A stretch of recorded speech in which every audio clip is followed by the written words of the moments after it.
കഴിഞ്ഞ ദിവസമാണ് കേരളത്തിൽ തെരഞ്ഞെടുപ്പ് വിജയം ലക്ഷ്യമിട്ടുകൊണ്ട് രാഹുൽ ഗാന്ധി 5 ഗ്യാരണ്ടി പ്രഖ്യാപിച്ചത്. കർണാടക, ഹിമാചൽ പ്രദേശ്, തെലങ്കാന എന്നീ സംസ്ഥാനങ്ങളിൽ അധികാരം പിടിച്ചെടുക്കാനും ഛത്തീസ്ഗഡിൽ 2023 BJP വിജയിക്കുന്നതുവരെ ഭരണം നിലനിർത്താനും കോൺഗ്രസിനെ സഹായിച്ച തന്ത്രമാണ് രാഹുലിന്റെ ഗ്യാരണ്ടികൾ. കോൺഗ്രസിന് തെരഞ്ഞെടുപ്പ് വിജയങ്ങൾ സമ്മാനിച്ച ഗ്യാരണ്ടികൾ എങ്ങനെയാണ് ഓരോ സംസ്ഥാനത്തെയും സാമ്പത്തിക സ്ഥിതിയെ ബാധിച്ചത് എന്നത് നമുക്ക് ഓരോന്നായി പരിശോധിക്കാം. എല്ലാവരും ഈ വീഡിയോ അവസാനം വരെ കാണാൻ ശ്രദ്ധിക്കുമല്ലോ. കേരളത്തിൽ തെരഞ്ഞെടുപ്പ് വിജയം ലക്ഷ്യമിട്ടുകൊണ്ട് രാഹുൽ ഗാന്ധി പ്രഖ്യാപിച്ച 5 ഗ്യാരണ്ടികൾ ഏതൊക്കെയാണെന്ന് നമുക്ക് പരിശോധിക്കാം. UDF അധികാരത്തിലെത്തിയാൽ KSRTC ബസ്സുകളിൽ സ്ത്രീകൾക്ക് സൗജന്യ യാത്രയൊരുക്കുമെന്നതാണ് ഒരു പ്രഖ്യാപനം. കോളേജ് വിദ്യാർത്ഥിനികൾക്ക് പ്രതിമാസം 1000 രൂപ നൽകുമെന്നും ക്ഷേമ പെൻഷൻ പ്രതിമാസം 3000 രൂപയാക്കുമെന്നും രാഹുലിന്റെ ഗ്യാരണ്ടിയിൽ പറയുന്നു. ഉമ്മൻചാണ്ടിയുടെ പേരിൽ ആരോഗ്യ സുരക്ഷാ പദ്ധതി ആരംഭിക്കുമെന്നും ഇതിലൂടെ 25 ലക്ഷത്തിന്റെ സൗജന്യ ആരോഗ്യ ഇൻഷുറൻസ് ഏർപ്പെടുത്തുമെന്നതുമാണ് അടുത്തത്. യുവാക്കൾക്ക് 5 ലക്ഷം രൂപ പലിശരഹിത വായ്പ നൽകുമെന്നും മുതിർന്ന പൗരന്മാർക്ക് പ്രത്യേക വകുപ്പ് രൂപീകരിക്കുമെന്നും രാഹുൽ ഗാന്ധിയുടെ വമ്പൻ പ്രഖ്യാപനത്തിലുണ്ട്. വോട്ട് നേടാനുള്ള തന്ത്രമായി കോൺഗ്രസ് തുടങ്ങിയ ഗ്യാരണ്ടി പദ്ധതികൾ ഇന്ന് യഥാർത്ഥത്തിൽ ഒരു സാമ്പത്തിക ദുസ്വപ്നമായി മാറിയിരിക്കുകയാണ് എന്നതാണ് യാഥാർത്ഥ്യം. ഇത് സംസ്ഥാന ബജറ്റുകളെ തകിടം മറിക്കുകയും കടബാധ്യത വർദ്ധിപ്പിക്കുകയും ദീർഘകാല സാമ്പത്തിക വളർച്ചയെ തടസ്സപ്പെടുത്തുകയും ചെയ്യുകയാണ്. തെരഞ്ഞെടുപ്പ് വിജയത്തിന് തന്നെ കാരണമായ പദ്ധതികളായതിനാൽ തന്നെ ഇതിൽ നിന്ന് പെട്ടെന്ന് പിന്നോട്ട് വരാനും കോൺഗ്രസ് സർക്കാരുകൾക്ക് കഴിയുന്നില്ല. എങ്കിലും പല സംസ്ഥാനങ്ങളിലും ഗ്യാരണ്ടി പദ്ധതികൾ വെട്ടിച്ചുരുക്കുകയോ ഗുണഭോക്താക്കളുടെ എണ്ണം ചുരുക്കി പുനർനിർണ്ണയിക്കുകയോ ഒക്കെയാണ്. പലയിടത്തും ആദ്യഘട്ട പദ്ധതികൾക്ക് ശേഷം മറ്റ് ഗ്യാരണ്ടി പദ്ധതികൾ പണമില്ലാത്തതിനാൽ തന്നെ നടപ്പിലാക്കിയിട്ടുമില്ല.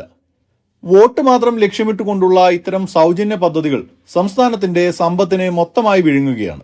അതിനാൽ തന്നെ ഇൻഫ്രാസ്ട്രക്ചർ, കൃഷി പോലുള്ള മേഖലകളിൽ വികസനം ഉണ്ടാവാതെ പോവുകയാണ് ചെയ്യുന്നത്. ഇത് സംസ്ഥാനങ്ങളെ പാപ്പരത്വത്തിലേക്കും നിക്ഷേപകരുടെ ആത്മവിശ്വാസം തകർക്കുന്നതിലേക്കും നയിക്കുമെന്നതാണ് യാഥാർത്ഥ്യം. 2025-26 സാമ്പത്തിക സർവേ ഈ പ്രതിസന്ധിയുടെ ഭയാനകമായ ചിത്രം വ്യക്തമാക്കുന്നുണ്ട്. ഇത്തരം സൗജന്യങ്ങൾക്കായി ചെലവാക്കുന്ന തുക 2023 സാമ്പത്തിക വർഷത്തിൽ 35,000 കോടി രൂപയായിരുന്നുവെങ്കിൽ 2026 ഇത് 1.7 ലക്ഷം കോടി രൂപയായി വർദ്ധിച്ചിരിക്കുകയാണ്. ഇത് സംസ്ഥാനങ്ങളുടെ മൊത്തം ആഭ്യന്തര ഉൽപാദനത്തിന്റെ 1.25% തുല്യമാണ്. ഇത് സംസ്ഥാനങ്ങളുടെ മൊത്തം ധനക്കമ്മി 2022 2.6% നിന്ന് 2025 3.2% ഉയർത്തി. വരുമാന കമ്മി കാരണം സർക്കാരുകൾക്ക് നിക്ഷേപങ്ങൾക്കായിട്ടല്ല, മറിച്ച് ദൈനംദിന ചെലവുകൾക്കായി പോലും കടമെടുക്കേണ്ടി വരുന്നു. 62% വരുമാനവും ശമ്പളം, പെൻഷൻ, പലിശ തിരിച്ചടവ്, സബ്സിഡികൾ എന്നിവയ്ക്കായി നീക്കിവെക്കുന്നതിനാൽ വികസന പ്രവർത്തനങ്ങൾക്കുള്ള നീക്കിയിരിപ്പ് എക്കാലത്തെക്കാളും താഴ്ന്ന നിലയിലാണ്. കോൺഗ്രസ് ഭരിക്കുന്ന രാഹുൽ ഗ്യാരണ്ടി നടപ്പിലാക്കിയ സംസ്ഥാനങ്ങളിലെ സ്ഥിതി എന്താണെന്ന് നമുക്ക് ഓരോന്നായി പരിശോധിക്കാം. കർണാടകം ഇന്ത്യയിലെ 3ാമത്തെ വലിയ സമ്പദ് വ്യവസ്ഥയാണ്. ഇന്ന് സാമ്പത്തിക തകർച്ചയിലേക്ക് അനുദിനം വീണുകൊണ്ടിരിക്കുകയാണ് എന്നതാണ് യാഥാർത്ഥ്യം. 2023 കോൺഗ്രസ് അധികാരത്തിൽ വന്നത് 5 ഗ്യാരണ്ടികൾ വാഗ്ദാനം ചെയ്താണ്.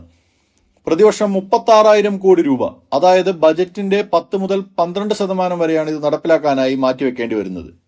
ഗൃഹജ്യോതി പദ്ധതി അഥവാ സൗജന്യ വൈദ്യുതി, പിന്നെ ശക്തി അതായത് സ്ത്രീകൾക്ക് സൗജന്യ ബസ് യാത്ര, പിന്നെ അന്നഭാഗ്യ അതായത് സൗജന്യ അരി, പിന്നെ ഗൃഹലക്ഷ്മി കുടുംബനാഥകൾക്ക് മാസം 2,000 രൂപ, കൂടാതെ യുവനിധി അതായത് തൊഴിലില്ലായ്മ വേതനം നൽകുന്ന പദ്ധതി യുവനിധി എന്നിവയാണ് ഈ 5 ഗ്യാരണ്ടി പദ്ധതികൾ. ഈ പദ്ധതികൾ സാമ്പത്തിക പ്രതിസന്ധികളുടെ ഒരു പരമ്പര തന്നെ കർണാടകത്തിൽ സൃഷ്ടിച്ചു. സംസ്ഥാനത്തിന്റെ വരുമാന കമ്മി വർദ്ധിക്കുകയും വികസന പദ്ധതികൾക്ക് പകരം സൗജന്യങ്ങൾക്കായി വലിയ തോതിൽ കടമെടുക്കേണ്ടി വരികയും ചെയ്തു.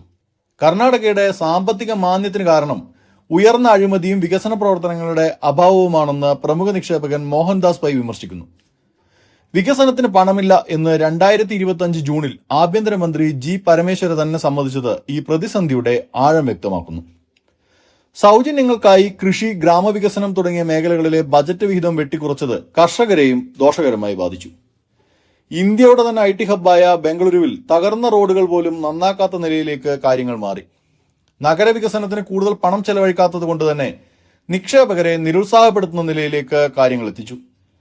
2.5 ലക്ഷത്തിലധികം സർക്കാർ ഒഴിവുകളിൽ പുതിയ നിയമനങ്ങൾ നടന്നിട്ടില്ല. ഇതിന് കാരണവും സർക്കാരിന്റെ സാമ്പത്തിക പ്രതിസന്ധിയാണ്. സർക്കാർ ജോലി ആവശ്യപ്പെട്ട ആയിരക്കണക്കിന് യുവാക്കൾ ധാർവാഡ് നഗരത്തിൽ തെരുവിലിറങ്ങി. സംസ്ഥാന വ്യാപക പ്രതിഷേധത്തിനാണ് യുവാക്കൾ ഒരുങ്ങുന്നത്. ഇതും സർക്കാരിന് വലിയ തലവേദനയാണ് സൃഷ്ടിച്ചിരിക്കുന്നത്. ഇനി ഹിമാചൽ പ്രദേശിലെ കാര്യങ്ങൾ പരിശോധിക്കാം. ഹിമാലയൻ സൗന്ദര്യം കൊണ്ട് പേരുകേട്ട ഈ സംസ്ഥാനം ഇന്ന് കടക്കണിയിലാണ്. കർണാടകം പോലെ വരുമാനമുള്ള ഒരു സംസ്ഥാനമൊന്നുമല്ല ഹിമാചൽ. വരുമാന സ്രോതസ്സുകളും വളരെ കുറവാണ്. സ്ത്രീകൾക്ക് പ്രതിമാസം 1500 രൂപയും 300 യൂണിറ്റ് സൗജന്യ വൈദ്യുതിയും വാഗ്ദാനം ചെയ്ത കോൺഗ്രസ് സർക്കാർ പഴയ പെൻഷൻ പദ്ധതി കൂടി നടപ്പിലാക്കിയതോടെ സംസ്ഥാനം മൊത്തത്തിൽ സാമ്പത്തിക തകർച്ചയുടെ വക്കിലെത്തിയിരിക്കുകയാണ്. കോൺഗ്രസ് സർക്കാർ അധികാരമേൽക്കുമ്പോൾ 75,000 കോടി രൂപയുടെ കടബാധ്യതയാണ് സംസ്ഥാനത്തിനുണ്ടായിരുന്നത്. പുതിയ സൗജന്യ പദ്ധതികൾക്കായി 2 വർഷത്തിനിടെ 27,000 കോടി രൂപ കൂടി സംസ്ഥാന സർക്കാർ കടമെടുത്തു. 2024 സെപ്റ്റംബറിൽ ശമ്പളം വൈകുന്ന സാഹചര്യം ഉണ്ടാവുകയും മന്ത്രിമാർ 2 മാസത്തെ ശമ്പളം വേണ്ടെന്ന് വെക്കുകയും ചെയ്യുന്ന നിലയിലേക്ക് ഹിമാചലിൽ രൂക്ഷമായ സാമ്പത്തിക പ്രതിസന്ധി ഉണ്ടായി. ഗ്യാരണ്ടി പദ്ധതികൾ വെട്ടിക്കുറക്കുകയോ നിർത്തലാക്കുകയോ ചെയ്യേണ്ടുന്ന നിലയിൽ നിർബന്ധിതരായിരിക്കുകയാണ് കോൺഗ്രസ് സർക്കാർ. സൗജന്യങ്ങൾക്കായി ചെലവഴിച്ച തുക കൃഷി, ടൂറിസം പോലുള്ള മേഖലകളിൽ ഉപയോഗിച്ചിരുന്നെങ്കിൽ കൂടുതൽ തൊഴിലവസരങ്ങൾ ഉണ്ടാക്കാനും ജനങ്ങളുടെ വരുമാനം വർദ്ധിപ്പിക്കാനും കഴിഞ്ഞേനെ. എന്നാൽ സൗജന്യം നൽകി അധികാരം നേടുക എന്ന അജണ്ടയിൽ മാത്രമാണ് കോൺഗ്രസ് സർക്കാർ ശ്രദ്ധ കേന്ദ്രീകരിച്ചത്. ഇനി തെലങ്കാനയിലേക്ക് വരാം. തെലങ്കാനയിൽ കോൺഗ്രസ് സർക്കാർ നടപ്പാക്കിയത് 6 ഗ്യാരണ്ടികളാണ്. ഇത് സംസ്ഥാനത്തിന്റെ കടബാധ്യത വൻതോതിൽ വർദ്ധിപ്പിച്ചു. കടം മൊത്തം ആഭ്യന്തര ഉൽപാദനത്തിന്റെ 48% അടുക്കുകയാണ്. നികുതി വരുമാനത്തിന്റെ വലിയൊരു ഭാഗം സൗജന്യങ്ങൾക്കായി മാറ്റിവെക്കുന്നത് വ്യവസായ കാർഷിക വളർച്ചയെ മുരടിപ്പിക്കുന്നു. ഇത് സംസ്ഥാനത്തിന്റെ ക്രെഡിറ്റ് റേറ്റിംഗിനെ ബാധിക്കുകയും ഭാവിയിലെ വികസന സാധ്യതകൾ ഇല്ലാതാക്കുകയും രൂക്ഷമായ സാമ്പത്തിക പ്രതിസന്ധിയിലേക്ക് സംസ്ഥാനത്തെ തള്ളിവിടുകയും ചെയ്യുമെന്ന് സാമ്പത്തിക വിദഗ്ധർ മുന്നറിയിപ്പ് നൽകുന്നു. ഇനി ഛത്തീസ്ഗഡിൽ എന്താണ് സംഭവിച്ചതെന്ന് നോക്കാം.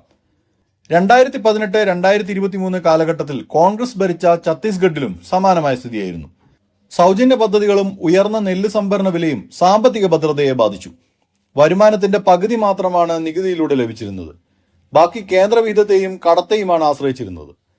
ഇൻഫ്രാസ്ട്രക്ചർ ഡെവലപ്മെന്റ് പോലുള്ള രംഗങ്ങൾക്ക് പ്രാധാന്യം നൽകാതെ വോട്ട് മാത്രം ലക്ഷ്യമിട്ടുകൊണ്ടുള്ള സൗജന്യ പദ്ധതികൾക്കാണ് കോൺഗ്രസ് സർക്കാർ ശ്രദ്ധ കേന്ദ്രീകരിച്ചത്.